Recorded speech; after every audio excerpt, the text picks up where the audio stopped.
Welcome everybody to Beyond the Credits. I'm your host Nick DiLorenzo. To my right are my lovely panelists. We have Chris Nielsen once again joining us. We have Matt Diaz. Matt Hyland is back. We got a great show for you today, so please stick around.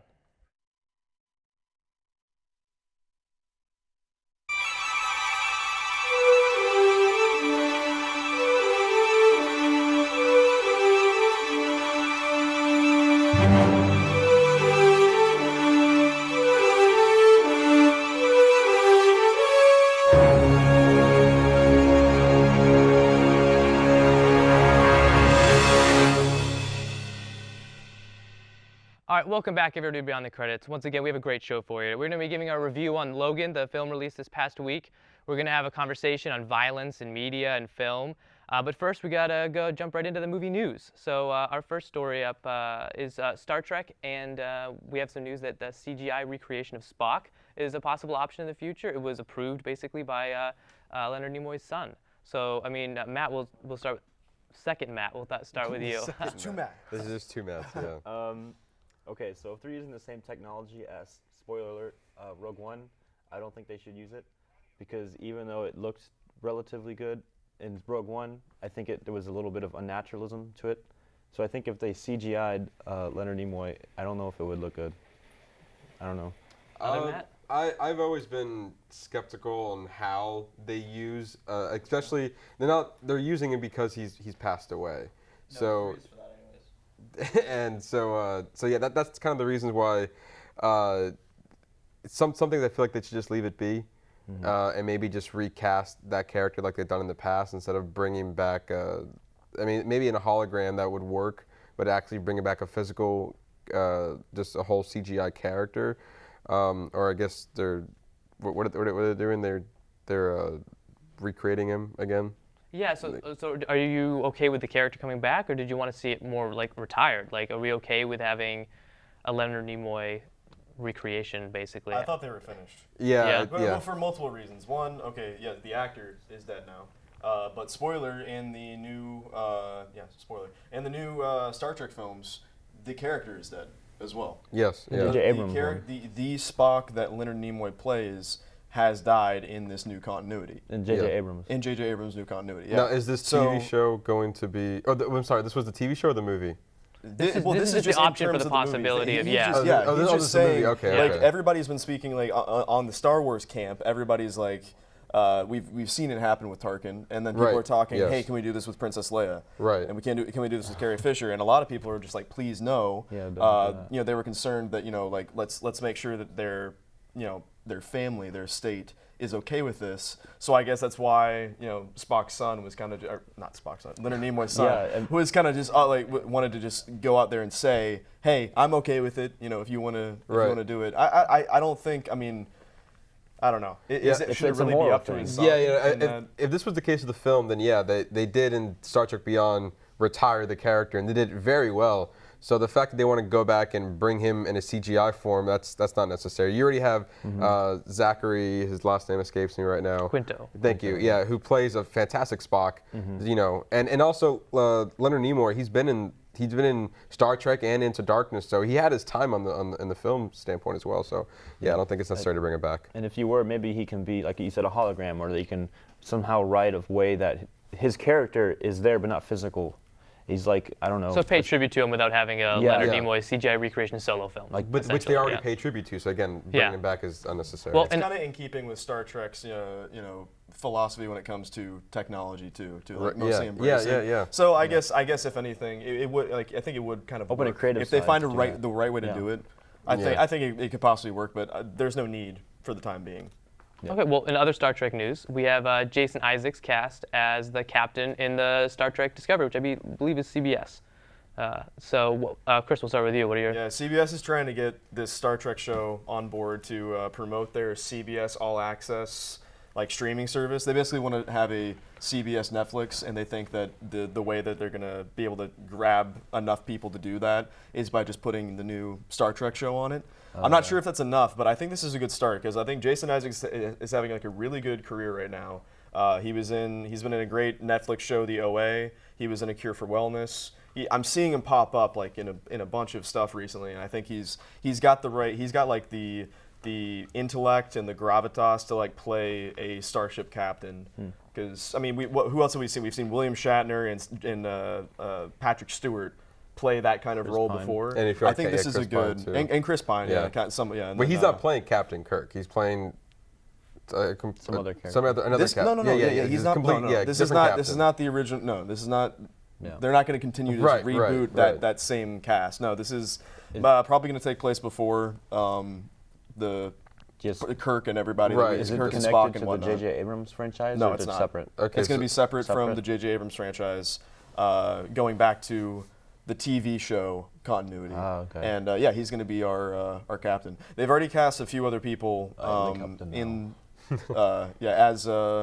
as crew members. The guy who played Abe Sapien from Hellboy is going to be playing. He Oh, always yeah, plays yeah, like yeah, creatures, yeah. so he's probably Yes, going to be yes. playing He's a good an actor. alien. Yeah. And then there's a woman from Walking Dead who's going to be playing like the main role, but like the second in command. I don't know. I'm very interested to see how this. Matt, comes out. what do you think about that? What's the casting is okay in Yeah. your opinion? Yeah, I think that's good.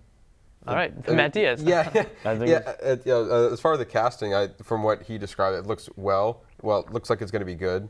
Like definitely with Isaac being a captain, like Chris said, he's been sprouting up lately in different shows, and so I think he's a good actor. Just the placement of it, maybe it's a little odd. Well, he's definitely proven that he can have a commanding presence. I mean, he's been Yeah. like Harry Potter films, The Patriot. Like he's Right, yeah. definitely got the I don't think like capability. the character choice is wrong. It's him being a captain. So my focus is now like, well, if CBS is putting this on their all access thing, like just put it on cable and see how that runs. I wonder if they're gonna try to make the captain into a villain of some sort, because we Yeah, usually see he's always. Oh, that's a very good Jason point. Isaacs Yeah. play villainous roles. I don't know if that means anything. Well, this for- could just be his attempt to really yeah, to just kind of Yeah. just gain be- some range. Who knows? And also, it's also nice to see Star Trek go back to television. We haven't seen that in a long time, so Yeah, I'm that's true. excited for that. Speaking of streaming services, Netflix recently released a plethora of trailers Yeah. and announced that there might be some choose-your-own-adventure content kind of in the works. I mean, Matt Diaz, we'll start with you this time. What are your thoughts about that? I'm all aboard this choose your adventure situation. It's almost like pretty much you're taking the medium when you play a video game and you can choose where you want to go in the video game. Pretty much sounds like the same concept except for when you're watching a film, and I guess you can choose where it goes. So if you want to, I guess when you're playing a video game, if you want a happy ending, go down where you think the happy endings route. If you just want to see everything die, then I guess go down that route too. Or, I mean, it's kind of interesting whether this will be going for either horror or action adventure or comedies.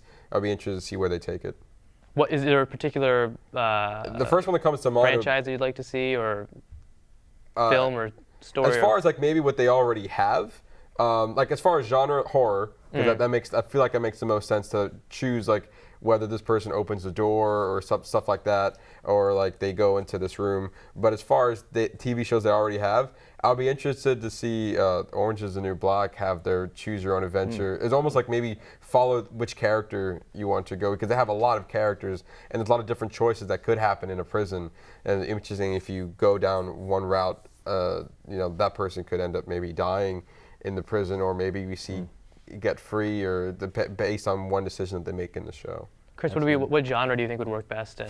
Well, I think in any kind of like adventure story could That work. makes choose your own The adventure, first yeah. thing I thought of was, why not adapt some Goosebumps novels? Yeah. I about to say. loved reading the Choose Your Own Adventure Goosebumps books as a kid, and then this is Netflix going, hey, let's do Choose Your Own Adventure. That'd be good. I see that being a possibility. We've seen Goosebumps be adapted in film recently. Right, yeah, with Yeah. Jack So Black. it's not like it's off the face of the earth. There's still They can bring it back. people that want to have Goosebumps. I just think the structure of what Netflix does, that they kind of like release seasons all to you at once, Yeah. and they kind of the binge watch structure of Netflix kind of really lends itself to this whole choose your own adventure thing, because you can just choose the next chapter. It's like if you want them to do this, go to chapter blank or chapter blah, Oh, the yeah, blah yeah. blah blah. So it's like That's true. I think that it's smart, and it could revitalize a lot of like franchises that may not be doing well even on Netflix. And we have a live comment that agrees with exactly that. They believe Netflix is really innovative in letting a lot of people kind of do some independent and creative things, which this is obviously innovative and creative. yes. I yeah, agree. So- Live comment. Yeah. Yeah, that's from Andy. And moving on. So allegedly, nothing's confirmed as of now, but there's talks of the DC cinematic universe going for, in order to kind of maybe better work in competition with Marvel, maybe make their entire cinematic universe rated R. So maybe we're looking at a darker, grittier, and there, I guess it would depend on the content and the characters, but I mean, like, just kind of roughly, like, Chris, we'll start with you. What are your thoughts? Yeah, that's not the problem with it. They're looking for what the problem is in their universe. The problem is not the rating, but they're trying to find something wrong with it. They see anytime it makes sense. It makes sense though where they're getting it from. They're looking at Fox, who hasn't always had the best slew of superhero films. But they came out with Deadpool and Logan, both R-rated films, both beloved characters or whatnot. The DC has the beloved characters. They're just like, oh well, maybe we can just we can put Superman and Batman in R, and then we'll just get the same effect. I'm assuming they're looking at Deadpool's success and then now Logan. Exactly. Yeah, they're so looking I think at both of those and yeah. just thinking, hey, that could work for us. But that's not the problem with DC movies right now. Yeah. Matt. Yeah. Yeah. wanna go? No, you go ahead. Okay. Go ahead. Matt I- H., what are your I think thoughts? the difference between the Fox and the DC is with Fox, they give the filmmakers creative control a little more than the DC does, and I think that is something that kind of ruins the whole rated R part. Because the studio wants to take things out, they want to make it Right. how they want. Where Fox was like, all right, James Mangold, make make it how you want it to do, and he wanted to make it rated R. So if you were to make the DC rated R, I think it would be pretty cool to see that. But then again, you still have to strengthen the creative control of the director and the writer. Yeah, I agree with both of what they're saying. I don't Yeah. think R is the issue. Definitely, it needs a different creative direction in DCU. And don't get me wrong, I would love to see a rated R Batman because that's a gritty character out of anything. But as far as like making all their films rated R and then going down that route, that you're kind of taking away maybe the family element that could be in a PG-13 film rather than an R film when you add the gore and stuff like that. I'm not sure if that's the best route to go, but I mean DC's always been darker than the other superhero films that's been out there. Even with Logan and Deadpool, they weren't dark, they were just kind of gritty. Well, Logan was kind of gritty and Deadpool was kind of raunchy. So I mean, and then also with the violence and Different ends of the R exactly. spectrum. So Andy, we actually had another live comment. Andy says that DC's problem isn't the ratings; it's whoever's writing the scripts. Yeah. Do we agree with that? I mean, if you think- take Zack Snyder out of the equation, I mean, his track record, he has a lot of rated R movies already. yeah. And I think if you take him out, put someone who's better at writing, storytelling, that Yeah. could improve I the rating. I don't think adding some F words and adding a beheading or two is gonna Yeah. That's not the part that needs help with that's not the writing aspect that needs improvement. It makes it a gore it's- fest. Yeah. It was like story first, and then you see what the story needs, if it deserves that R rating. or not. Decorate And it only Yeah. worked for Logan and Deadpool because it lends itself Those to an characters. R rating. Right, Deadpool, exactly. it wouldn't have worked without his raunchy, gory, not gory, but like, Yeah. violent. The character persona. called for it. Yeah, Yeah, and so then I think- Logan, we had seen him for like 17 years, and we want to find see him at the end of something. Right. That's a good way to do that, especially because he's like a Western character. But we'll get into that later. Yeah, no, we'll be doing our Yeah. in-depth Logan review in the next segment. But which actually brings us to, Logan doing really well at the box office. Yeah. And I think that might be another reason why the DC is kind of looking into maybe going into the rated R world because, I mean, it's leading at the box office. Do we think that's well deserved? Or, I mean, we'll go into Yes. the in-depth review next Yep. segment. But Logan was amazing. Yeah. Probably my favorite movie so far. It was so good that it hit me with the feels. Like I almost shed a tear at the end. It was very, very beautiful. Yeah, as far as the emotional level, I think it's also very impactful that this was Hugh Jackman's last portrayal as the Wolverine Logan character, and the fact that he's been playing this for 17 years is like you don't see a lot of actors who play the same role and has been the only person to play that role in cinema for that long. And I think we grew up with Hugh Jackman as the Wolverine, so to see it end, I think it was Very bittersweet. yeah, exactly. Because it was like you can see that he's in pain. You can see the character's in pain, and you can see Hugh Jackman's like, all right, I'm gonna go all in for this last one, and you can tell that all right, this is the end. So I think that kind of lends to the high box office. Okay, rating. well, actually, when we come back, we're going to be going into that. Quickly, before we go to break, though, there's a great live comment. Andy mentioned that she thinks as far as choose your own adventure, romance movies might be an interesting kind of see like who she ends up with or kind of have a little decision there. Thought that was The really good, so Bachelor. good point. Yeah, The Bachelor, When we yeah. come back, we're going to be talking about our thoughts on the new Logan film, so stick around for that and leave us live comments and questions for our panelists to answer. Nice.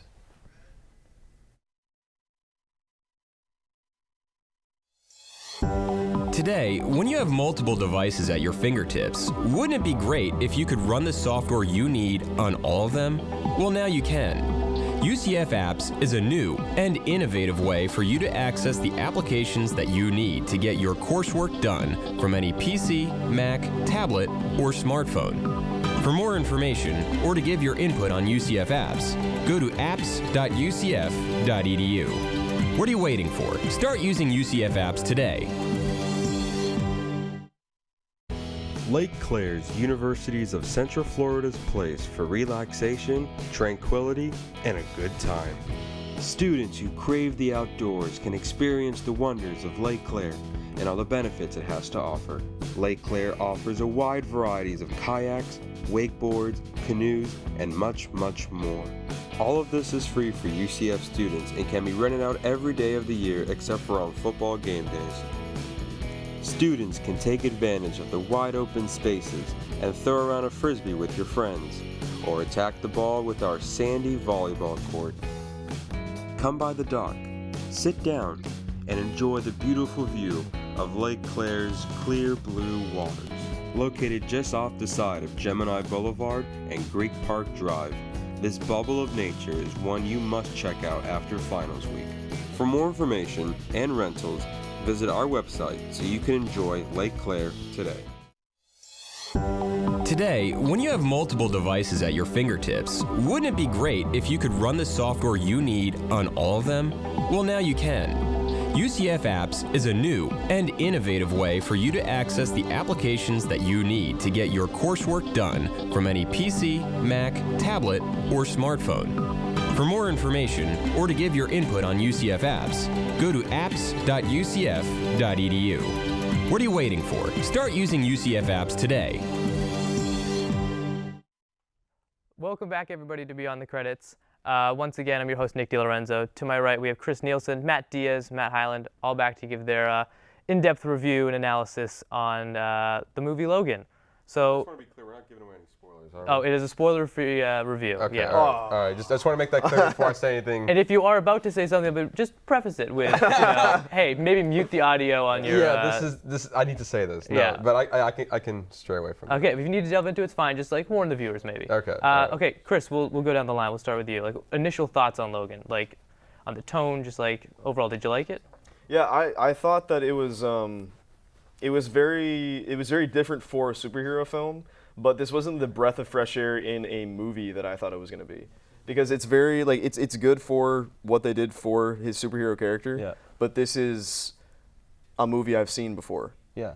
That's the only thing. Like I was expecting to see a movie I hadn't seen before. That's what it was trying to be pitched as. They were trying to make it seem like this is a new like step in the superhero genre, but I don't think that it's in the superhero genre at all. I think it's a western. It's a character. He's a very cowboy type character. He's out of he's out of his element. He's clearly not supposed to be there. He's a mutant, so he's different from the rest of the population. Yep. And he's just trying to. He's a taxi driver at the beginning of this film. He's just trying to get by in the civilization that doesn't want him or doesn't have room for him. And then, like all good Western films, that cowboy, that outlaw character gets brought into the conflict that he so desperately doesn't want to be a part of. Yep. This is exactly what Logan was. So you're when right, when I was watching it, it was like I was a little disappointed in seeing that. But I mean, for I don't know, for a superhero film, for what it does for superhero films, I do appreciate it, because it's showing people that you can take somebody who we've seen on screen for 17 years. And then take it, like approach that same character with the same problems from a different angle, and have it impact you in a completely different way. So that for that reason I liked it, but it wasn't something that I hadn't seen before, and that's what I was expecting a little bit. And for anybody expecting that, it's not going to be that. I mean, if you've seen westerns, it's a little bit like that. It really seemed like they could have easily cast like Clint Eastwood. That goes. I mean, sorry, Hugh Jackman is Wolverine. He's Wolverine, but I mean, like it was very. It was like I was watching a very like Clint Eastwood-esque performance. Yeah. I don't know. I think that's okay. Like, this movie proves that you can have a superhero character, but make a totally different genre. And some of my favorite scenes in this movie was when you had the three characters talking to each other at the dinner table. It just shows their character. There's this one particular scene that like shows Hugh Jackman's acting. Like, each X movie, his acting gets better. There's one scene, well, two, but there's this one in particular that was like, wow, I've never seen such good acting by a superhero character. But then there was also one thing in the movie that I didn't like that was very cliche. There was like this one character who said this he said a one-liner, and if he hadn't said that one-liner, he would have succeeded in what he did. That was like one cliche thing, but there weren't that many cliche things I found in this film. At least they were subtle, and it wasn't like, oh, that's a huge plot hole. So I think it's a pretty solid film. Yeah, I would say that definitely not the superhero film that we're used to seeing. It's like this big ensemble cast of superheroes trying to defeat this big monster coming out of the sky. It's definitely, and that's fine. And that's fun, no, that's definitely, but this is where this movie shines, and almost, a little bit going back to Deadpool, we focused on one character, and we see him in a very pretty central, small environment, and it worked really well for what it was. And you take Logan, pretty much a similar, you focus on one character, one mutant, and well, really not one mutant, but he was a star. You bring in Patrick Stewart as Professor X, which we haven't seen him in this type of role. I've never seen Patrick Stewart or Professor X portrayed in this way before on screen. He's always been the leader, he's always been the mentor, and now he kind of takes, he's an old man, and you kind of strip him off with everything he was, and he's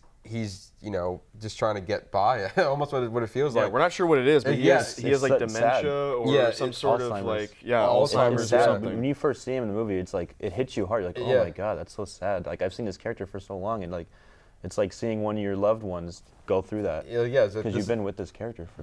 We actually have a live comment that kind of relates to that. So Andy says that she didn't feel like the characters were necessarily correctly portrayed in this movie. Like Wolverine, they would do things like their character traits didn't match up with what they originally were. What do we feel about that? Well, I see what she's coming from. I can tell, like, they were very different than what we normally see them. But I think that's okay. This was a very real, very grounded. It wasn't campy at all. It wasn't comic book. People go through changes, right. And I think once you learn what Logan and Xavier had gone through prior to the events of Logan, again, we're not spoiling anything. Yeah. So once you understand that, I think you can see how they would do things that would be a little bit different, because he does. I mean, a lot of the humor does kind of come from Xavier. He's saying a lot of things that a sweet old grandpa would say at some points, and then at other times he's back in his Xavier, like, you need to do this kind of persona. So he does play different angles, but I don't think it's necessarily a bad thing that they definitely went through a change,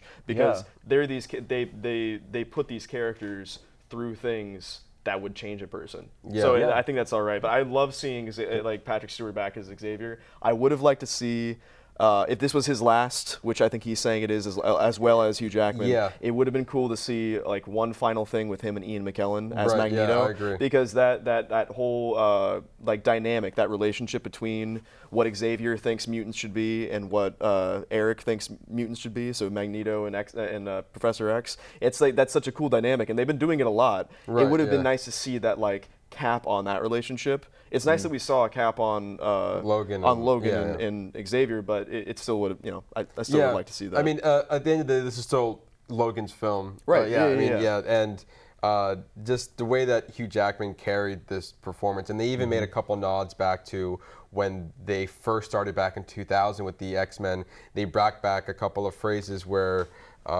Professor X was like, we need you to lead. We need you to lead one day, and we have seen him lead in other films. But there's specific events that happened that really showed that Hugh Jackman, or the Wolverine, Logan in this case, is like a true leader in the sense of what he had to do to move the plot forward. And it was definitely, they definitely had some emotional points in there. And also because, again, it's emotional because you feel like this is the last time we will see these characters on screen. And we don't know if Patrick Stewart would come back as Professor X. I believe, Hugh Jackman mentioned he'd only come back if he joined up with the Avengers. I don't think that should happen. No. I don't think that he would. said what he said was not that he'll come back with the Avengers. He said if things were different years ago, if the Avengers, like if they didn't splinter off into different studios, and Wolverine was a part of that, that he would still be doing it. Yeah. I see. But he did not. That statement was not him saying, "Hey, if they offer me a deal, I'll be back." Oh, he'll be back. He's Yeah. done. I don't want to see the Wolverine again. Right. After this, I agree. I do Yes, not want to see him I again. really hope they don't recast the Wolverine in like a younger version in a different timeline Yeah. and in the X somewhere. Well, in the they X-Men. might. He already has a suggestion on who to cast as like a new Logan Wolverine.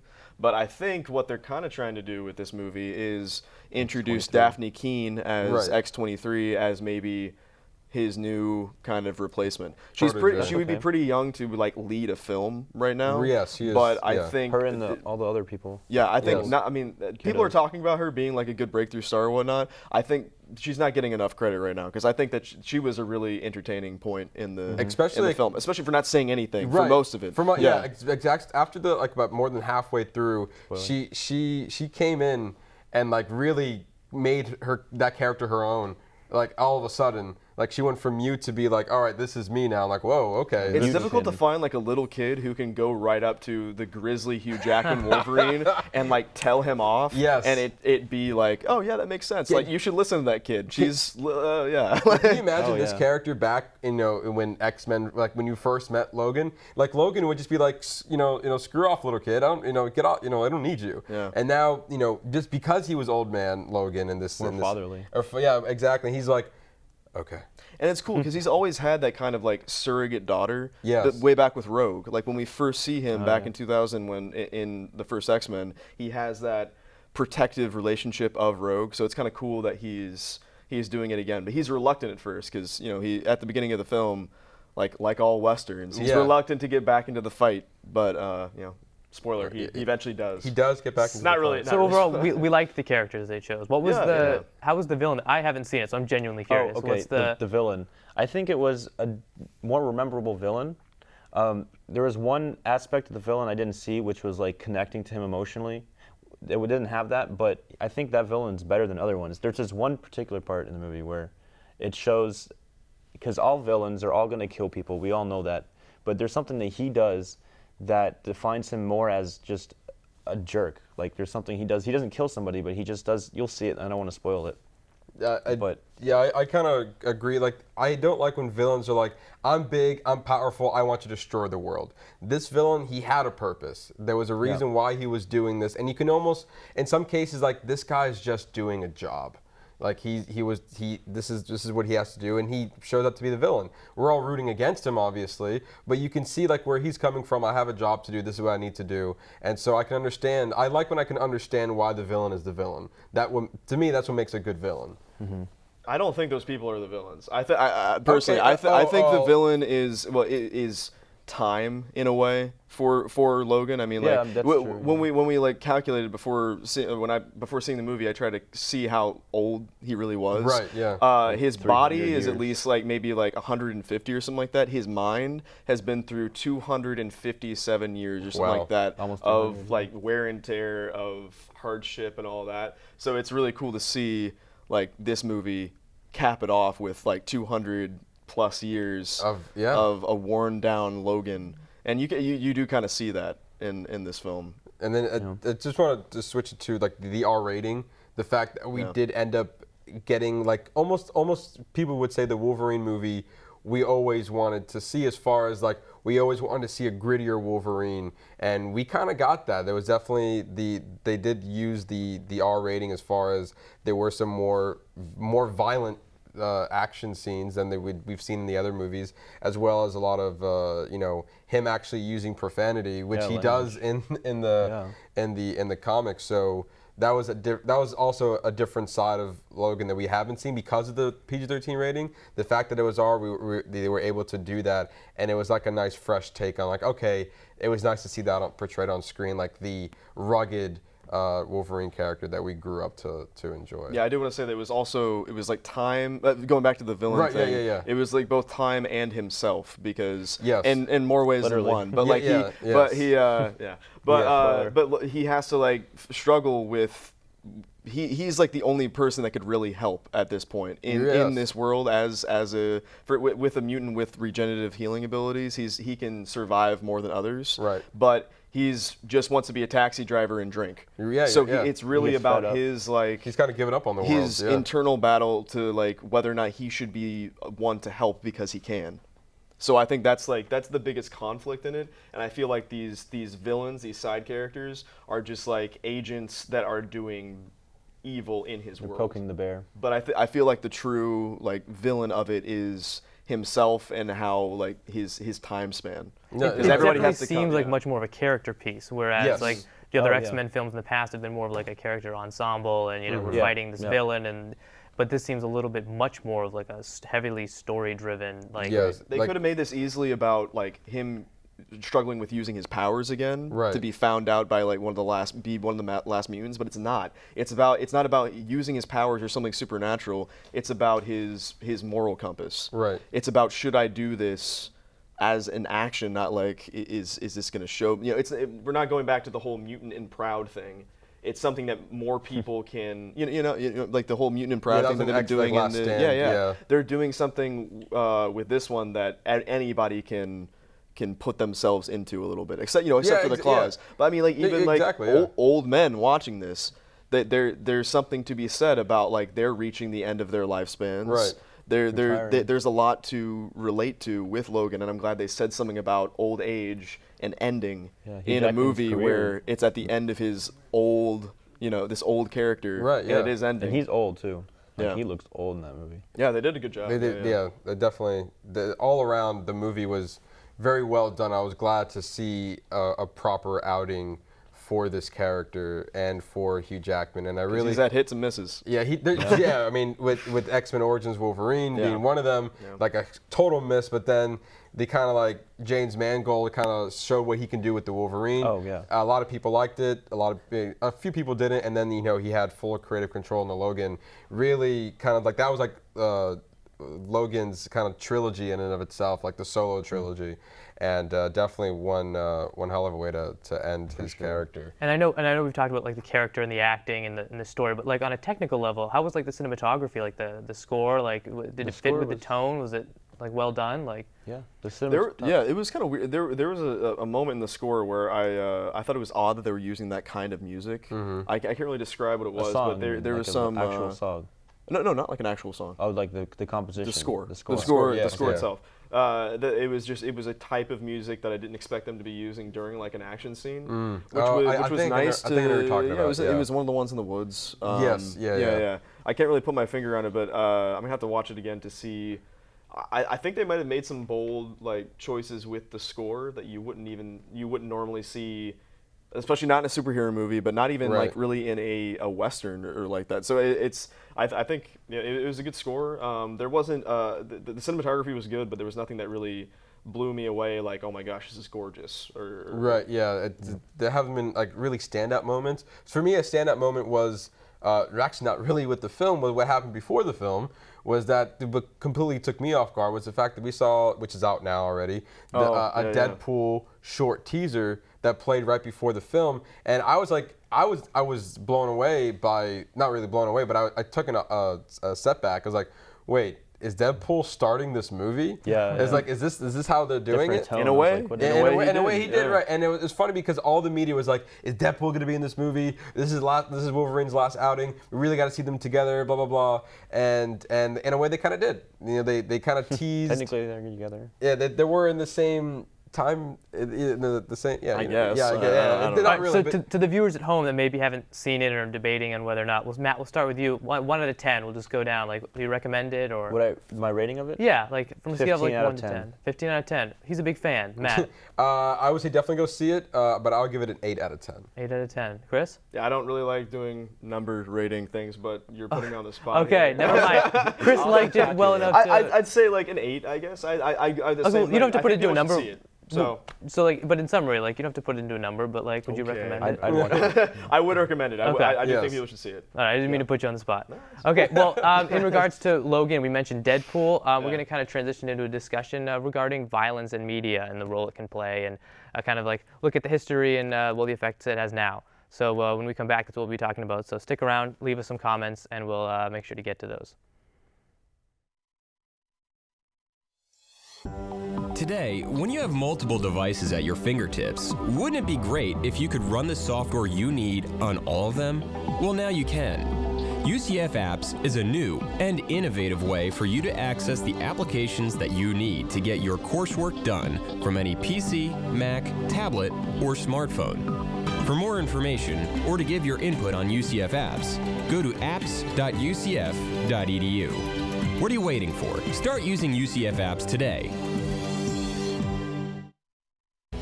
Lake Claire's Universities of Central Florida's place for relaxation, tranquility, and a good time. Students who crave the outdoors can experience the wonders of Lake Claire and all the benefits it has to offer. Lake Claire offers a wide variety of kayaks, wakeboards, canoes, and much, much more. All of this is free for UCF students and can be rented out every day of the year except for on football game days.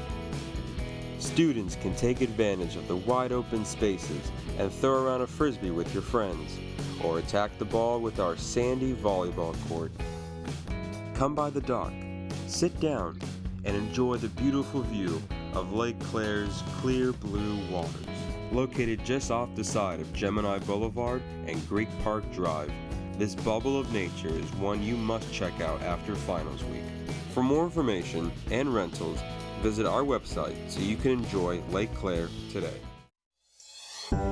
Today, when you have multiple devices at your fingertips, wouldn't it be great if you could run the software you need on all of them? Well, now you can. UCF Apps is a new and innovative way for you to access the applications that you need to get your coursework done from any PC, Mac, tablet, or smartphone. For more information or to give your input on UCF Apps, go to apps.ucf.edu. What are you waiting for? Start using UCF Apps today.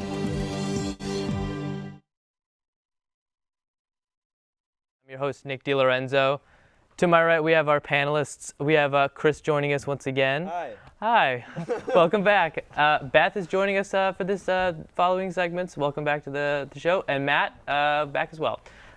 So we're going to kind of dive right into it. So basically, with the recent release of Logan, which is a superhero movie bumped up to the R, more gritty, violent version, we're just going to have a talk about violence and the role it kind of plays in media. Like, is there a line? If so, where? Matt, we'll start with you. Like, what do you think about? Because I mean, previously in Hollywood, you've only been able to show so much, and now recently with like Deadpool or like this Logan, and like we have Saving Private Ryan. Like, what are our thoughts on that? Are we showing too much? I think when it comes to violence, if you really want to have an impact, at least for me personally, showing the like, let's say someone's being murdered, having the reaction of the person watching is more impactful to me than actually watching the murder. If you can hear it, if you can hear what's happening, but you don't see it, because then you kind of leave that to your imagination, but you can see the reaction it's having on people. That's more impactful. But then again, you have scenes like Saving Private Ryan where watching that is impactful. So it depends on what it is that makes it, depends on what the violence is there for. Okay, so, because it's actually, Chris, we're gonna jump to you. Thoughts on kind of violence? Like, is it too prominent in films now? Violent movies and violent video games. That's what's causing all the kids these days. No. I don't think it has that big of an impact. I mean, it does have an impact, but it's all about how it's used as a tool. Because showing violence it is a tool of filmmaking. We always we want to see things with conflict. It doesn't matter if it's movies, it's anything we want to watch. It has something to do with conflict, the sports, or even like some music has some sort of like conflict between like sounds or whatnot. We like that. So naturally, violence is going to be something that we talk about or we show in movies. But it's how they go about doing that really sets it apart or makes it a good portrayal of violence or a bad one. A lot of people just see violence and go, oh no, that's going to be like corrupting people, like kids, or like it's too sensitive of a topic. But it's in those films that really try to show like shock, like you were saying, Saving Private Ryan. If you want your audience to understand what it's like to just even a sliver of what it's like to be at a battle scene, then I think it's necessary to maybe show a shot or two of something that you'd see there, and something you'd see in that situation might be somebody who only has a torso and you just see his guts spilling out. So it's like, but then if you take that same side, that same sight, that's that person with just a torso and guts hanging out, and you put that in a different kind of movie, or you use it differently, then that's weird. It's like that's where it would cross the line. That seems where the debate is kind of where it's when it's tasteful and when it warrants it. Because like you had mentioned, Saving Private Ryan, it gives an example of, it hopefully would be able to maybe give the viewer a greater appreciation to what they've gone through. Beth, you had a good point that you had brought up regarding Passion of the Christ. Yes. So I think in that case, it depends on honesty. Like in Passion of the Christ, you see the nails going through his hands, and you see that he was beaten, and you get to see all of that torture. And a lot of the time, people don't really think about it that way, at least this story. They just kind of say, oh yeah, he died on a cross, but they don't think about the actual like torture he went through. So I think like this and war movies, it's important to show honesty. But of course, it depends on your audience as well. If you're trying to do a bunch of violent films in like the Marvel movies, like Captain America, like 12-year-olds are going to go see that movie. You don't necessarily want to show that kind of violence in the movie. So I think it also depends on your target audience as well. Yeah, and I think in Passion of the Christ, it's made obvious kind of that the intent of what they're using it for. Yes. Like it's a brutal portrayal of violence, but it's so obviously there to kind of bring that truth of Yeah, like. but would it have been as impactful if you didn't see all this torture and the blood? And Exactly. That's I a very don't think good it point. was. That's why I think it's like, it was an R-rated film, but it's something that It's I real. think that still like that goes back to like showing kids stuff like that. You may not at first like want to show kids this, but some families might want to help their their kids understand their the Christian religion and that pivotal part of the religion, to show this aspect to But get you also understanding. have to make sure that the kids are old enough to actually Right, get that right, right. lesson. If they're just going, oh, it's scary scene, like they're not going to get that. But again, lesson. it's like it's impactful for the right reason for what they're trying to do. If you're exploiting violence, I think in an example like this, you have to do it with some respect and some understanding. And that's why, sometimes I'll see violent type movies, or just movies where they show a lot of like shocking violence, but it's not for shock value, and that's the problem. Like I saw Pain and Gain, a Michael Bay movie, and it's a movie about real people, based on real people. These real people died. I think, well, if I'm remembering it right, there's one person who dies basically by a huge like weight being like a barbell or something like that falling on his head and being smashed. But when you see it in the movie, they play it to comedic effect. And that just rubbed me the wrong way. Just like, this might not have been like the greatest person or whatnot, but that this was a real person who might have actually died this way. But when you're showing that portrayal of this real-time event, the reaction you're trying to get out of your audience isn't like a shock or like, oh wow, think about their life and that's how unceremoniously they end. You're asking for laughs, and that's just a little bit. Which is interesting because I think the genre that gets a lot of flack for that is horror. Because there are films where it'll like the shock value and it'll just be brutally like gory and violent right off the bat, and then they'll play it off as like for comedic effect, and then I think that upsets some people because that's kind of belittling. I think it's just like that would be like, for a lot of times in horror, it was just going to be shocking for its own value, and I guess in that sense you're using violence to shock, and that's, like I said before, I guess that sometimes that's fine. But when you're just doing it to shock, like when the violence is to shock for just that's it. Like that's the only end. That doesn't seem like you're using it to a good effect. That's That where we just- have to define. Sorry, Yeah, I mean, I think you need to, in those instances, it needs to follow the plot. Like it needs to, It needs to have a it needs to purpose. shock for the purposes of the plot. It doesn't need to shock because this is a movie where you Right. want to walk in and be Yeah, shocked. yeah, this it's is like what- that's yeah. Yeah, we have to define what violence is, because in that situation, if there's violence, like a physical act of hurting somebody in a movie where it's not expected, where it is shocking, I think Yeah. that's violence. But when, let's say, what do we call, like Captain America 3, the final fight scene in the airport? Is that violence? That's Yeah, probably. I'd still say but it's But we violence, go though. to that movie to see that. We go Yeah. wanting to see that. We complain about Batman v Superman that there wasn't enough action fighting each other, you know? So there's some violence that we go because we want to see, and then there's some violence in movies where we're like, okay, we weren't expecting that, or that's more real, or Well, I think in those situations, it could also be because it's showing like good versus evil type of thing. So I think we want to see that type of violence. It might be different for horror films where it's just like a shocking. You don't necessarily want to see that, and you're like, Yeah. cool, they didn't have to put that in there type of thing. So I think also the hero part plays into that as well. And think- in yeah. regard, because the comic book movies and like superhero films and that whole genre is kind of targeted to a younger demographic. I mean, everyone goes and sees them, but like it's allowed. You know, you have kids in the theater. Is there a necessity to have consequences? Because I know that's some of the complaints. Is like in some movies there will be violence, but then there's not necessarily a display of the aftermath. What that's ironically, that's kind of what Civil War deals with. But I think there's some movies where them showing a lack of consequences is that again saying something. Like in a lot of Tarantino's films, the way he portrays his violence, they have the characters are that see the violence and they're nonchalant about it. They're not like the scene that pops up or that comes to mind is in Pulp Fiction. With John Travolta and Samuel Jackson, and they accidentally, kill a guy in the back of their car, and they're more Shot concerned Marvin. with like the car being dirty now than the fact that they just took a human life. Yeah. So it's like that's playing on. There's some people out there who don't care about like the consequences. So I guess in those instances, it is okay that they don't show consequences. plus that was more See, comedic. it though. really Yeah, all it's it more all That was matters. there But I for think comedy. going back to your point about like not showing like the gore and the violence we're talking about in Yeah. a conflict scene, Yeah. like Civil War or Yeah. like Captain Like America: Civil War. I think it's because gore is just kind of it's ugly.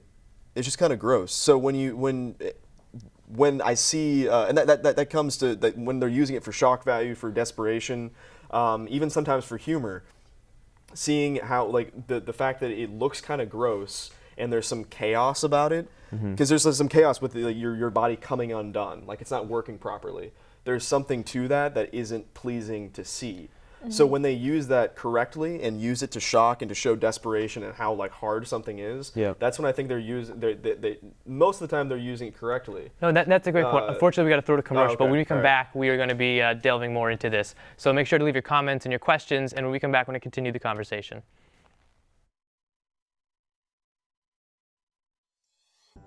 Today, when you have multiple devices at your fingertips, wouldn't it be great if you could run the software you need on all of them? Well, now you can. UCF Apps is a new and innovative way for you to access the applications that you need to get your coursework done from any PC, Mac, tablet, or smartphone. For more information or to give your input on UCF Apps, go to apps.ucf.edu. What are you waiting for? Start using UCF Apps today. Lake Claire's Universities of Central Florida's place for relaxation, tranquility, and a good time. Students who crave the outdoors can experience the wonders of Lake Claire and all the benefits it has to offer.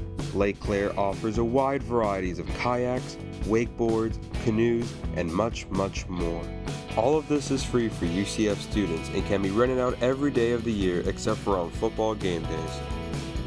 Students can take advantage of the wide open spaces and throw around a frisbee with your friends, or attack the ball with our sandy volleyball court. Come by the dock, sit down, and enjoy the beautiful view of Lake Claire's clear blue waters. Located just off the side of Gemini Boulevard and Greek Park Drive, this bubble of nature is one you must check out after finals week. For more information and rentals, visit our website so you can enjoy Lake Claire today. Today, when you have multiple devices at your fingertips, wouldn't it be great if you could run the software you need on all of them? Well, now you can. UCF Apps is a new and innovative way for you to access the applications that you need to get your coursework done from any PC, Mac, tablet, or smartphone. For more information or to give your input on UCF Apps, go to apps.ucf.edu. What are you waiting for? Start using UCF Apps today. All right, welcome back, everybody, to Beyond the Credits. We're going to continue our conversation on violence in film. Chris, you had a point. I'm going to throw it right back to you, let you finish your thought. So, violence and gore, it's gross. It's ugly. It's not great to look at. So, that aspect of gore and violence, a lot of movies that we were talking about before, they're using them to show the shock, the desperation, the hardship that goes through, the pain, all that stuff that is accompanied with it. But the movies that kind of give me the really the uneasy feeling are kind of the ones that just treat violence like it's nothing, especially big, like a very visceral violence, and then just treat it like it's nothing. That's weird. But it's the movies that show the violence in like a beautiful form, like a beautiful setting that is kind of makes me uneasy, and I'm not really sure. I guess it's because they're trying to put beauty where there isn't. Yeah. And there is something to be said about finding beauty everywhere, but it's when it's something that is vital to the way the human body works, and you're just kind of just destroying that. I don't know. That's somewhere where I'm not really sure if. Or I can't think of a good example where that's been. There's movies like The Wrong Turn and The Hills Have Eyes and all those kind of slasher movies where it's for the sole purpose of Eli Roth. This is a good example of all those just gore. It's just there for the purpose of watching people get cut open and eaten alive. Yeah, it's just there's something just to see it, just for the purposes of just looking at it. Yeah, just watching gore. I mean, it's impressive to see these artists create something that looks like real gore. Yeah, the artistry is just but there is just something a little perverse about wanting to see that just for the sheer beauty of the gore. Mm-hmm. Okay, so is there a line, personally, if you do have, where would you draw the line? Where is it too far to push? See, that's so difficult when we're saying that it's I guess it's really how it's employed on a case by case thing or basis. It's I guess it's those times where they do show it to overly slow-mo, and you just see this big splash of blood everywhere. Or you just see so when it's a celebration of violence, exactly, it's more instead of a justification. Especially in a movie where it's not about celebrating violence or showing how violence can be something good and beautiful and necessary or in its own right. Usually in those movies, they're not saying anything about that. They're just kind of hey, we have all the tools and we can blow some guy's head up. Let's do that. That's where I think it crosses the line, because they're not thinking about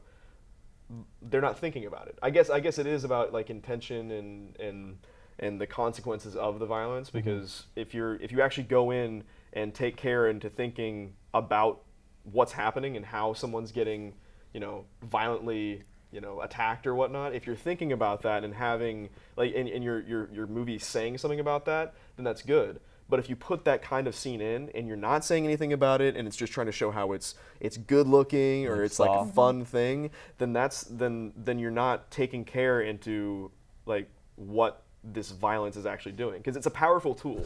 I think we can all agree that violence is a powerful tool on screen. Yeah. So if you use it to a bad effect, then it's not. That brings us to a good point, because much of the discussion, or say part of the more public discussion, is revolving around children, and children's programs. We have Tom and Jerry, right? And there's not necessarily consequences. That cat has had way more than 9 lives. But it's displayed and targeted towards that demographic. Is that having a negative effect on? Again, we're not claiming to be experts here. We're just kind of having a discussion. I think there's some subconscious thing. I watched Looney Tunes. I watched all those Hanna-Barbera cartoons. Are you throwing anvils on people's heads? Well, I personally didn't, but I mean maybe. But subconsciously, I think there's something in there that the whole back and forth fighting, trying to hurt other people. I think that's subconsciously coming into generations watching those and saying, okay, violence is okay. If you get it wrong, you can hurt the other person. And I think subconsciously But for some reason, that's a it's bad fine thing. to drop an anvil on. But it's fun to watch. Head, except as long as like nothing As spills long as out. it's a cartoon, as long as it's, I think that's also another thing. Like people like Tom and Jerry gets cut out, or Bugs Bunny gets chopped in half, but there's never any blood or gore or anything like that. Yeah, that's where the line is apparently. I think for, that's for where a the lot of line is, people, because the it's, like, line real. is like seeing it come out, but like, is that really? Because that's like Yeah. the line. It's like, oh, it's like this fake bubble when there isn't actual blood. Because they're just cartoons. But once you cross the threshold of having blood and gore, that's where it's like, okay, now it's real. Which you can almost argue is by showing the blood is displaying more consequences. True, and that should be. I mean, that should be something. I guess it would scare a kid, but I feel yeah. like like you're saying, like just showing the conflict and showing the violence without any like with the blood or the gore or whatnot. That aside, that's having more impact on a kid Oh, yeah. than just if you just showed the the blood along with it. I mean, it would have more of an impact, but that's just showing the violence in and of itself. And then just showing like a bag of blood, like I mean, you could just show a kid a bag of blood. It's like, yeah, this is inside of us. There's nothing wrong with that. But then when you couple it with violence, then it's suddenly there was a Family Guy cutscene of Looney Tunes, and Elmer Fudd shot Bugs Bunny, and he was bleeding profusely, and it's like, wow, this is messing me up watching Bugs Bunny bleed. Yeah, see, But ironically, in the actual Looney Tunes, play with my friends like and pretend to do that because I'm like, I don't want that to happen. Yeah. I don't know. But in the actual cartoons, he does shoot Bugs Bunny. Like, Yeah, but he there's no doesn't blood. necessarily- Yeah, He just I know, gets back up, but like yeah. that's a good point. Like it's actually visually, it showed me, oh wow, that's actually. I know Family Guy did that on purpose, but it impacted me a little bit. I was like, oh wow. And there have been studies that do show that like violence, whether cartoons or just in movies, can trigger or cause more aggression. Oh yeah. Possibly. Again, it kind of depends on the individual and their Yeah, background. don't let your kid play mental GTA state. 5 for 8 hours straight. Yeah, just like it's like on a psychological level, like there are these things that can be. So I guess It's true, but like with video games, I actually think that might be a little bit less dangerous to show kids violent video games. I don't know. How so? Like elaborate. When you're watching a movie, you're seeing these things happen and you're detached from it. You're not really connected to the movie. So you're kind of if you see something that you want to actually see in real life or actually do, when you're watching a movie, you have to go out and do it in a different place. Right. So you want to when we as kids we saw stuff we wanted to reenact. I wanted to. I Reenact wanted to Star reenact Wars those with their movies with lightsabers. my friends. Yeah, exactly. Oh, I was Indiana So- Jones climbing all over the couch. Yeah, exactly. totally. So when you're showing those kind of violent movies, there's that tendency for somebody to go, there's something more. I want to do something else with that. I want to go, hit my friend with like a baseball bat or something like that. But it's. No, I kind of lost my thought there. Well, you're talking about video games because video games. I know the we're video games you're actually doing it. Yeah, you're actually like. Yeah, because the goal is Yeah. to hurt somebody. Like if you play, I'm just saying an example, Lego game. Their goal is to do some sort of puzzle game, and then all of a sudden these goons come. Now your goal is to punch and kill them. But it's like a release. It's like that want for them to do something to get that frustration out. Yeah. It's right there in playing the video games. As long as you kill people in video games. movies, well, yeah. But for movies, it's like it almost seems like it's an invitation, in a way. So I can see how it might be a little bit more. Yeah, I mean, sort of with video games though, there is the argument that you know how like in the army they'll use video games to train the soldiers to kind of get used to it's so shooting real. and get that feeling of killing someone. So I think that's part of it too. Is you have to think, well, video games may be a release, but it kind of also shows you what it feels like to kill someone. Yeah. So it may be a lesson in a way. Unfortunately, we're up against the clock right now. So do you have any final thoughts? We can start with you, Matt. I think if you have movies or video games, if that's your mode of release for violence, as long as you don't do it in real life, I think that's maybe what the purpose of movies and video games is for. Beth? I think as long as you're monitoring it for your children and seeing if it's what you want you to teach your family, then it's fine. Chris? Movies or violence in movies, just like violence in real life. Just think about it before. And on a you scale do of 1 to, I'm just Just- kidding. Not gonna, Just- Okay, well, thank you all for tuning in for that discussion. Thank you to the panelists and the crew. We're not going to be here next week, but we'll be back after that. We're going to try and enjoy our spring break.